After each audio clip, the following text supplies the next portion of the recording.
ابو بکرہ نفع بن حارث رضی اللہ عنہ کہتے ہیں کہ رسول اللہ صلی اللہ علیہ وسلم نے فرمایا، کیا میں تم لوگوں کو سب سے بڑے کبیرہ گناہ کے بارے میں نہ بتا دوں؟ صحابہ نے کہا، اللہ کے رسول کیوں نہیں؟ آپ نے فرمایا، اللہ کے ساتھ شرک کرنا اور ماں باپ کی نافرمانی کرنا۔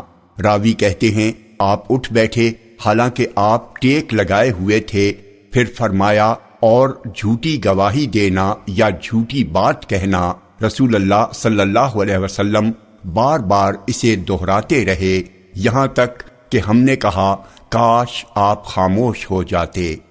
جامع ترمذی حدیث نمبر 1901، یہ حدیث صحیح ہے۔ عبداللہ بن عمرو رضی اللہ عنہما کہتے ہیں کہ رسول اللہ صلی اللہ علیہ وسلم نے فرمایا، اپنے ماں باپ کو گالی دینا کبیرہ گناہوں میں سے ہے۔ صحابہ نے عرض کیا، اللہ کے رسول، بھلا کوئی آدمی اپنے ماں باپ کو بھی گالی دے گا؟ آپ نے فرمایا، ہاں، وہ کسی کے باپ کو گالی دے گا تو وہ بھی اس کے باپ کو گالی دے گا، اور وہ کسی کی ماں کو گالی دے گا تو وہ بھی اس کی ماں کو گالی دے گا۔ جامع ترمذی حدیث نمبر 1902، یہ حدیث صحیح ہے۔